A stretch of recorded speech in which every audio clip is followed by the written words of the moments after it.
তিনি কবে থেকে আছেন? অনেক সময় আমাদের মাথায় প্রশ্ন যায়, এই যে আল্লাহ আছেন কবে থেকে আছে? কবে থেকে উনি? শুরুটা কবে? আল্লাহ বলে, আমি সূচনাহীন অতীত থেকে আছি। আমি এমন অতীত থেকে আছি যেই অতীতের কোনো সূচনা নাই। সুবহানাল্লাহ বলবেন না? আবার আমি সীমাহীন ভবিষ্যৎ পর্যন্ত থাকবো। সুবহানাল্লাহ পড়েন। এমন ভবিষ্যৎ যেটা সীমা নাই, এমন অতীত যেটা শুরু হয় নাই, তিনি হচ্ছেন আল্লাহ। চিল্লায় বলেন, তিনি কে? এই জন্য আমরা বলি রাদিতু বিল্লাহি রাব্বা, রব হিসেবে আল্লাহ তোমারে পেয়ে আমরা খুশি। এই জন্য আমাদের ইবাদতের সব জায়গায় এই রবের নামের গুণগান আছে না নাই? আমরা যখন রুকুতে যাই আমরা পড়ি সুবহান রাব্বিয়াল, আবার যখন আমরা সিজদায় যাই আমরা পড়ি সুবহান রাব্বিয়াল আ'লা।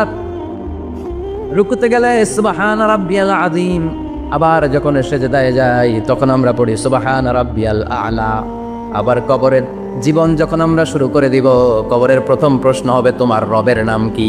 আমরা বলবো, আল্লাহ আমারে রব, আল্লাহ আমারে রব, এই রবি আমার সব। দমে দমে তনু মনে তারি অনুভব, তোমার দুনিয়াতে আমি যেদিকে তাকাই নতই নেই আমাতে ডুবে আছি সবাই। পাক পাখালির গানে শুনি তসবি কলরব, তসবি কলরব, আল্লাহ আমার রব, এই রবি আমার সব। সুবহানাল্লাহ, কি অসাধারণ কথামালা! আল্লাহ আমার রব, এই রবি আমার সব। আল্লাহ যদি আমার সাথে থাকে পৃথিবীর কোনো শক্তি আমার থামাতে পারবে না। চিল্লায় বলেন ঠিক কিনা? আর এই রবকে যদি তুমি হারাও, রব যদি আমার বিপক্ষে চলে যায়, পৃথিবীর কোনো শক্তি আমার কোনো উপকার করতে পারবে? এজন্য বিশ্বনবী বলতেন, ইযা সাআলতা ফাসআলিল্লাহ ওয়া ইযা ইসতাআনতা ফাসতাইন বিল্লাহ। যখন সাহায্য চাইতে মনে চাইবে, সাহায্য চাইবা কার কাছে? আমাদের কোনো গুরুত্বপূর্ণ ঘটনা ঘটলে, গুরুত্বপূর্ণ লাইফ ইভেন্ট ঘটলে, কিংবা আমরা কোনো বিপদে পড়লে সবার আগে আমরা ফেসবুকে শেয়ার দিই, ঠিক না? কথা কন। ফেসবুক অ্যাকাউন্ট নাই কার কার দেখি? ওই আল্লাহর ওলিদেরকে একটু দেখে রাখি। মাশাআল্লাহ, অনেকের নাই, অনেকের ফেসবুক অ্যাকাউন্ট নাই। তো এটার ভালো কাজে লাগানো উচিত। যেটাই আমরা করি এটা যেন ইসলামের পক্ষে যায়, ঠিক কিনা? মিন হুসনি ইসলামিল মারই তারকুহু মা লা ইয়ানিহি। ব্যক্তির ইসলামের সৌন্দর্য হচ্ছে যে অনর্থক কাজ ব্যক্তি করবে না। যে কাজে সওয়াব আছে, যে কাজে কল্যাণ আছে, ব্যক্তি শুধু ওই কাজটা করবে। চিৎকার করে বলেন ঠিক কিনা? অনর্থক কাজ করা ঠিক না, অনর্থক কথা বলা ঠিক না, অনর্থক সম্পদ নষ্ট করা ঠিক না, অনর্থক টাইম পাস করা ঠিক না। কারণ মুমিন জানে, মা ইয়ালফিযু মিন কাউলিন ইল্লা লাদাইহি রাকিবুন আতীদ। মুমিনের জিহ্বা দিয়ে যা বের হয় তার প্রতিটি শব্দ পাই পাই করে হিসাব নিবে কে? আমাদের জীবনে অনর্থক কথা আছে না নাই? চায়ের দোকানে বসলে অপ্রয়োজনীয় আলাপ, নিজেরও কাজে লাগে না, ফ্যামিলিরও কাজে লাগে না, ইসলামেরও কাজে লাগে না, খালি কোসাকুচে ঠেলাঠেলি বাড়ায়। এরকম ডাকাত আছে না নাই? অপ্রয়োজনীয় কথা, অপ্রয়োজনীয় কাজও আছে না নাই এদেশে? যাদার্সে মানুষ করে বেড়াচ্ছে অপ্রয়োজনীয় কাজ। হুজুরে পাইলে হাজার হাজার ছবি আছে না নাই? এটা অপ্রয়োজনীয় না? হজে গিয়েছিলাম, কমসে কম 10,000 ছবি তুলছে আমার সাথে হাজিরা। অপ্রয়োজনীয়, প্রয়োজন নাই। এসেছে ইবাদত করতে, হুজুর একটা সেলফি। ইয়াং ছেলেপেলারা সেলফি তোলে বেশি। আর বুঝলাম না, আঙ্গুল দুটো এরকম করে রাখ। আমি গেলাম, এটা কি? হুজুর, ইটস গ্যাংনাম স্টাইল। এটা কি? Gangnam style. এরকম বাঁকা করে থাকবে আর এরকম যেটা ছবি তুলবে। এগুলো তো অনর্থক। মুমিন ওই কাজ করবে যে কাজটা constructive, fruitful for him, for his family and for the society. যেটা তার নিজের কাজে আসবে, যেটা তার ফ্যামিলির কাজে আসবে, যেটা সমাজের কাজে আসবে। এই কাজগুলো করার দরকার আছে না নাই? আমার দেশের যুবক ছেলেগুলো অপ্রয়োজনীয়, কোনো কারণ নাই এই সমস্ত কাজে ঝগড়া বিবাদে আলাপে লিপ্ত থাকার কারণে তাদের যে ইনোভেটিভ পাওয়ার আল্লাহ তাআলা দিয়েছেন, এটাকে তারা কাজে লাগাতে পারে না। আমাদের দেশের যুবকদের কিন্তু অনেক ম্যারিট। তারা যখন পৃথিবীর বিভিন্ন দেশের ইউনিভার্সিটিগুলোতে পড়ে, তারা র্যাঙ্কিংয়ে 1 নম্বরে আসে একেবারে। আমি যে ইউনিভার্সিটিতে পড়ি, ইন্টারন্যাশনাল ইসলামিক ইউনিভার্সিটি মালয়েশিয়া, ওখানে বাংলাদেশিদের ফলাফল রেজাল্ট সবচেয়ে ভালো। হার্ভার্ডে যান, ক্যামব্রিজে যান, অক্সফোর্ডে যান, যেখানেই যাবেন বাংলাদেশিদের ফলাফল অনেক ভালো। তো তারা সেখানে অপ্রয়োজনীয় কাজে তাদের সময়কে নষ্ট করে না। এজন্য যুবক ভাইয়েরা, তোমাদের আছে প্রাণ ঢালা উচ্ছ্বাস, অনেক শক্তি তোমাদের গায়ে। এখন তোমাদের রক্ত গরম, তোমাদের এই গরম রক্ত ইসলামের কল্যাণে কাজে লাগাইতে হবে। শুধু সেলফি তুইলা সময় নষ্ট করা যাবে না। চিল্লায় বলো ঠিক কিনা? কিছুদিন আগে আমি দেখলাম মানবতার দেয়াল। কিসের দেয়াল? কিছু ছেলে পেলে নিউ আইডিয়া বের করেছে যে এটার নাম মানবতার দেয়াল। খুব সম্ভবত মসজিদের এক ওয়ালের মধ্যে তারা লিখেছে মানবতার দেয়াল, আর কিছু হ্যাঙ্গার টানিয়ে রেখেছে, আর বলেছে যেটা অপ্রয়োজনীয় রেখে যান, আর যেটা আপনার লাগবে নিয়ে যান। এই যে শীত, প্রচণ্ড শীতে অনেকের জ্যাকেট নাই, আমাদের কয়েকটা করে জ্যাকেট, জাম্পার, সোয়েটার, চাদর, মাফলার, অনেকের একটাও নাই, আছে না নাই? তারা দেয়ালের নাম দিয়েছে মানবতার দেয়াল। এখানে আপনার অতিরিক্ত পুরান জ্যাকেট থাকলে রেখে যান। তো অনেকে পুরান জ্যাকেট, মাফলার, চাদর ওখানে ঝুলিয়ে রেখে গিয়েছে। আবার লিখে দিয়েছে যার লাগবে তিনি নিয়ে যান। যার মাফলার নাই, যার জ্যাকেট নাই, চাদর নাই, তারা এসে নিয়ে যাচ্ছে। এটা একটা সুন্দর আইডিয়া না? তো চায়ের দোকানে ছেলেপেলেগুলো যদি মারামারি করতো, অপরাজনীতি করতো, গুতাগুতি করতো, কিলাকিলি করতো, তাহলে মাথা থেকে এই আইডিয়াগুলো বেরোতো? কথা বলেন। Human capacity is amazing.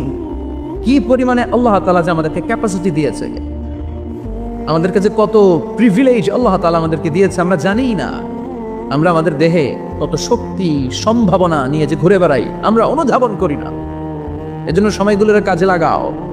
কিন্তু আফসোসের সাথে লক্ষ্য করা যাচ্ছে যুবকদের চরিত্রকে ধ্বংস করে দেওয়ার জন্য যে কয়েকটা হাতিয়ার আছে সবগুলো বাংলাদেশে আছে না নাই? ইয়াবা আছে না নাই? ফেন্সিডিল আছে না নাই? হিরোইন আছে না নাই? মারিজুয়ানা আছে না নাই? এই ফেন্সিডিল, ইয়াবা আগে শুনতাম ইউনিভার্সিটির ছেলেরা খাইতে, এরপরে নাইমা আসলো কলেজে, এরপরে হাই স্কুলে, এখন প্রাইমারি ছেলেদের হাতেও ইয়াবা ঢুকছে। চিল্লা এখন ঠিক কিনা? দেশের যুব সমাজ আজকে কোথায়? পর্নোগ্রাফি, এক একটা মোবাইল, এক একটা হিন্দি সিনেমার কারখানা। ইন্ডিয়ান নায়িকাদের কোমর দোলানো ডান্স আছে না নাই? স্মার্টফোন নিয়ে ছেলে স্মার্ট হয়, কিন্তু ইমান, আখলাক, চরিত্র সব শেষ। অপরাজনীতি, রাজনীতির নামে মন্দ, খারাপ, প্রতিহিংসামূলক ছাত্র রাজনীতি। নেতারা এই যুবক ছেলেদেরকে ইউজ করে, ওর বিরুদ্ধে ও মার, তুই ওরে মার, ওনারা থাকে অন্য জায়গায়, আছে না নাই? এভাবে আমাদের দেশের ছেলেদের চরিত্র, তাদের সম্ভাবনাকে আমরা নষ্ট করে দিচ্ছি। যুবক ভাইয়েরা, in the day of judgment, কিয়ামতের কঠিন ময়দানে আল্লাহ তাআলা 7 শ্রেণীর ব্যক্তিকে তার আরশের নিচে ছায়া দিবেন। এর মধ্যে এক শ্রেণী হচ্ছে তোমরা যারা যুবক, শাবুন নাশাআ ফি ইবাদাতিল্লাহ। ওই যুবক যারা তাদের যৌবনে, তাদের সময়টা, তাদের দিন, তাদের রাত তারা আল্লাহর ইবাদতে কাটিয়েছে। সুবহানাল্লাহ পড়েন। 7 শ্রেণীর মধ্যে 2টা শ্রেণী হলো যুবক। একটা হলো যৌবন সময়ে যারা আল্লাহর ইবাদতে রাত কাটায়, সময় কাটায়। আর দ্বিতীয় ওই যুবক, যেই যুবককে কোনো নারী অন্যায় কাজের, অন্যায় প্রেম করার পরকীয়ার অফার দেয়, ওই অফারকে ক্যান্সেল করে ওই যুবক বলে ইন্নী আখাফুল্লাহ, আমি এই পরকীয়ার দিকে যেতে পারি না, কারণ আমার অন্তরে ভয় আছে একজনের, তিনি কে? যাদের হৃদয়ে আছে আল্লাহর ভয়, তারা কবু পথ ভুলে যায় না। আল্লাহর প্রেম ছাড়াই দুনিয়া কারো কাছে কোনো কিছু চায় না, ঠিক না? রাতের আধারে যারা সেজদাতে রয়, দু চোখের শ্রুতে নদী যেন বয়। আল্লাহু আকবার। তো তাহাজ্জুদ করবে কখন? ফজরই তো পড়তে পারে না, আছে না নাই? রাতের আধারে যারা সেজদাতে রয়, দু চোখের শ্রুতে নদী যেন বয়। ছলনার হাতছানি যতই ডাকুক, পেছনে ফিরেও সে তাকায় না। যাদের হৃদয়ে আছে আল্লাহর ভয়, তারা কবু পথ ভুলে যায় না। আল্লাহর প্রেম ছাড়াই দুনিয়ায় কারো কাছে কোনো কিছু চায় না। চিল্লায় বলেন ঠিক কিনা? তার মানে প্রথম হচ্ছে এক যুবক, যেই যুবক তার যৌবন কালের সময়টা আল্লাহর ইবাদতে কাটায়। দ্বিতীয় হলো এমন যুবক পরকীয়ার অফার পেয়ে সে বলে আমি ভয়ে পাই একজনকে, তিনি কে? এজন্য যুবক, তোমার অন্তর আল্লাহর ভয় থাকতে হবে। তোমার সময়টা এমনি কাটানো যাবে না, ইবাদতে কাটাতে হবে, ঠিক কিনা? এজন্য আমরা নামাজের পরে বলি রাদিতু বিল্লাহি রাব্বা, আল্লাহকে রব হিসেবে পেয়ে আমরা খুশি। তারপরে বলি অবিল ইসলামি দীনা, ইসলামকেও দিন হিসেবে পেয়ে আমরা খুশি না বেজা? খুশি। কথা কন, খুশি না? আপনি খুশি হইলে আপনার লাভ, খুশি না হইলে আপনার লস। ইসলামের বিজয়কে সমুন্নত করবে কে? ইসলামের পতাকা পথ পথ করে হোয়াইট হাউসের উপরেও একদিন ঝুলবে। চিল্লায় বলেন ঠিক কিনা? আল্লাহ বলেন খবরদার, ফু দিয়ে ইসলামের বাতি তোরা নিভাতে পারবি না। ইউরিদুনা লিইউতফিউ নূরাল্লাহি বিআফওয়াহিহিম ওয়াল্লাহু মুতিম্মু নূরিহি ওয়ালাউ কারিহাল কাফিরুন। ইসলাম বিরোধীরা চায় মুখের ফুৎকারে ইসলামের বাতিকে নিভিয়ে দিতে। আল্লাহ বলে খবরদার, ষড়যন্ত্র করে লাভ নাই, ইসলামের বিজয় আমি নিশ্চিত করে দেব। স্যামুয়েল হ্যান্টিংটন একটা বই লিখেছে, দ্য ক্লাশেস অফ সিভিলাইজেশন। ওই বইতে তিনি বলেছেন, এই যে সভ্যতার সংঘাত, এত সভ্যতা, চায়না সভ্যতা, আর্য সভ্যতা, বৈদিক সভ্যতা, সিন্ধু সভ্যতা, মহেঞ্জোদারো সভ্যতা, ইরাকীয় সভ্যতা, মিশরীয় সভ্যতা, একটার পর একটা সভ্যতা পৃথিবীতে এসেছে, একটার পর একটা সুপার পাওয়ার। এখন সুপার পাওয়ার হচ্ছে ইউনাইটেড স্টেটস অফ আমেরিকা, ধারণা করা হচ্ছে এরপরে চায়না হবে সুপার পাওয়ার, আবার অনেকে বলছে এরপরে ইন্ডিয়া হবে সুপার পাওয়ার। এভাবে একটার পর একটা সুপার পাওয়ার যাওয়ার পরে সর্বশেষ যে সুপার পাওয়ারটা পৃথিবীর বুকে মাথা উঁচু করে দাঁড়িয়ে থাকবে, সেটার নাম হচ্ছে ইসলাম। সেটার নাম কি? তার নমুনা গোটা বিশ্বব্যাপী আছে না নাই?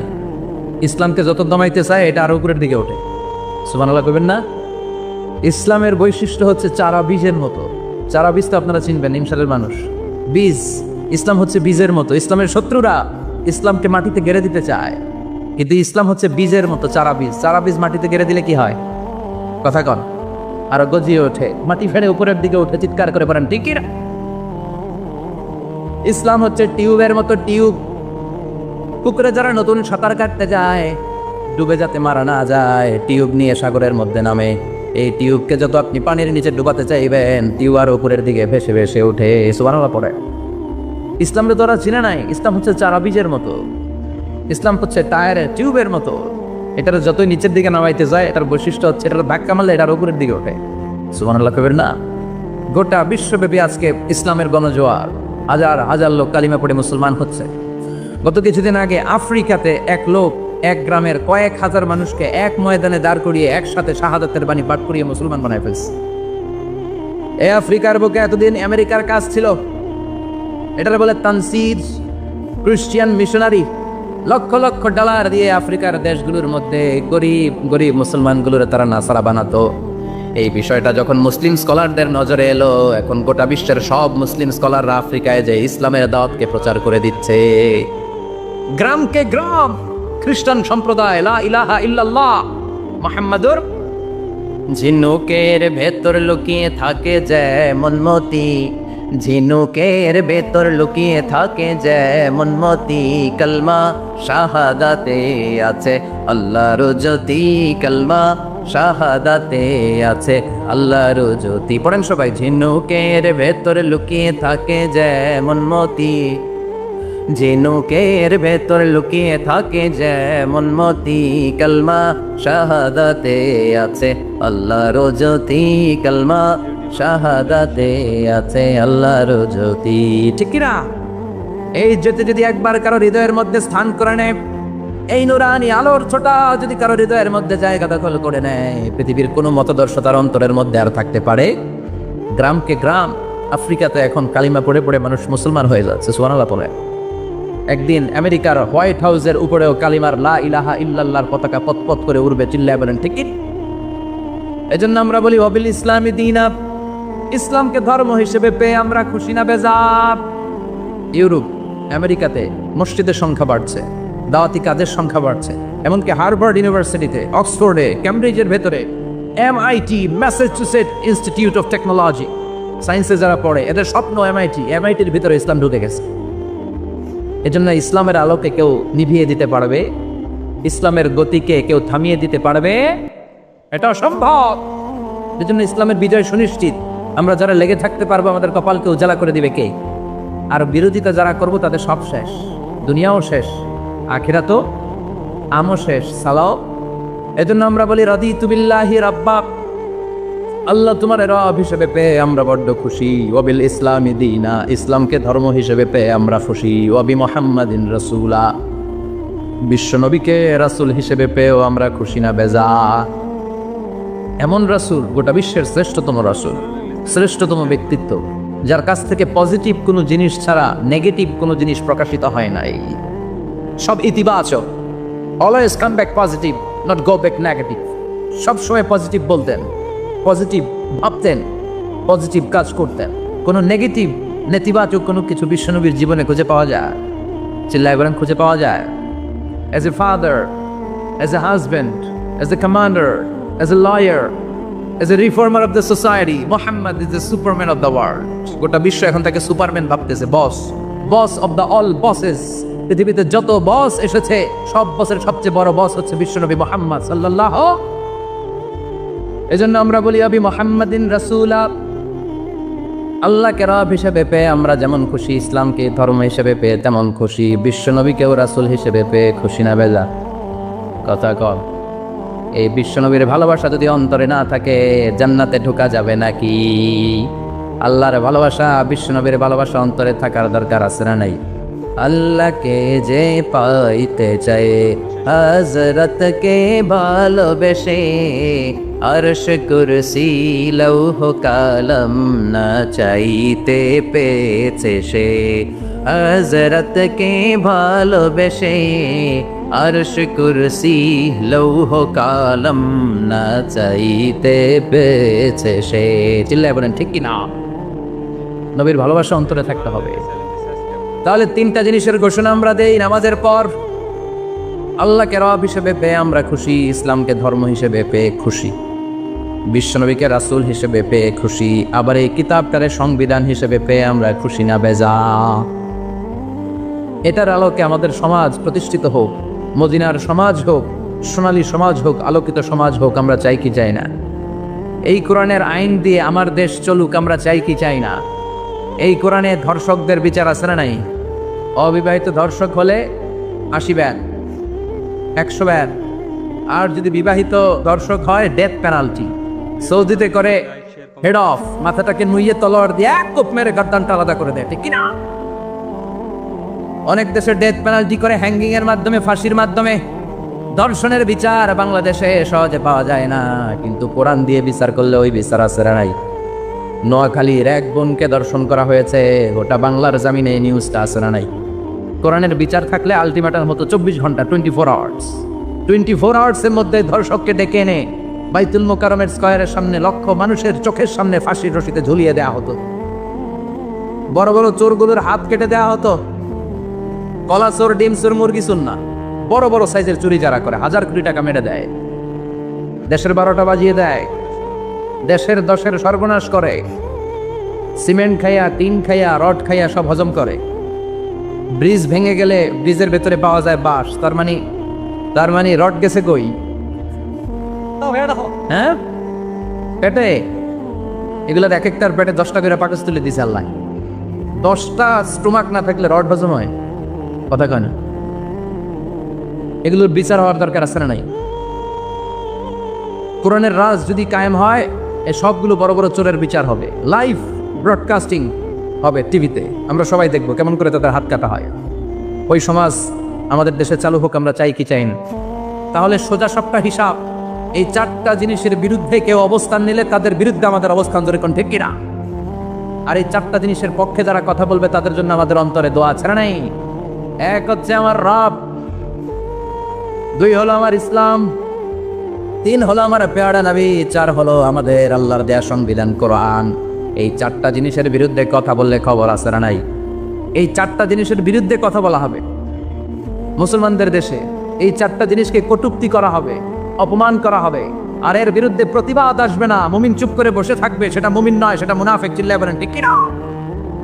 99 মার্ডার করার পরে তার মনে ভয় আসলো, হায় রে, না জানি আল্লাহ আমার সাথে কেমন আচরণ করে আখিরাতে, আমার তওবা আছে কিনা কপালে জানি না, আমার তো ক্ষমা নাই, কি করব আমি?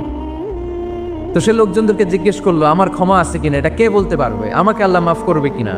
তারা সবাই বললো এই এলাকায় এক আল্লাহর ওলি আছে, তার কাছে যাও। সে আল্লাহর ওলির কাছে যেয়ে বলে, ও আল্লাহর ওলি, আমি 99টা হত্যা করেছি, 99টা মার্ডার, আমার কপালে ক্ষমা আছে কিনা তুমি একটু বলো। আল্লাহর ওলিকে কি বললা? 99টা মার্ডার। হায় হায় সর্বনাশ, তোর কোনো ক্ষমা নাই। এবার যে মার্ডার করছে ওই কয় আমার যেহেতু ক্ষমা নাই, তোরে বাঁচায় রেখে লাভ কি, তোরেও দিলাম শেষ কইরা। এবার সেঞ্চুরি করে ফেলাইছে। কথা বুঝতেছেন? আমার যেহেতু ক্ষমা নাই, তো তোরে বাঁচায় রেখে কি লাভ, তোরেও শেষ করে দিলাম। এবার সেঞ্চুরি। সেঞ্চুরি করার পরেও ভয় আসে না নাই অন্তরে? অন্তর তো আল্লাহর ভয়, কই যাবি? খুঁজতে লাগলো কে সমাধান দিতে পারবে। একজন বললো ওই এলাকায় একজন বড় আলেম আছে, ওই আলেমের কাছে যা। সে আলেমের কাছে যেয়ে বলে, আলেম, আমি 99টা হত্যা করেছি, এখন আমার বড্ড ভয় হয়, আল্লাহ আমারে মাফ করবে কিনা, তুমি একটু আমারে বলো। আলেম বলে, তোমার গুনাহ যত বড়ই হোক, আমার আল্লাহর দয়া তার চাইতেও বড়। তুমি কি পাপ করেছো, কি অন্যায় করেছো তুমি? তুমি জানো না আমার রব কত মেহেরবান, তিনি কত দয়ালু, তিনি ভালোবাসার আধার, তিনি করুণার আধার। আসসালামু আলাইকুম। ভিডিওটি ভালো লাগলে চ্যানেলটি সাবস্ক্রাইব করুন।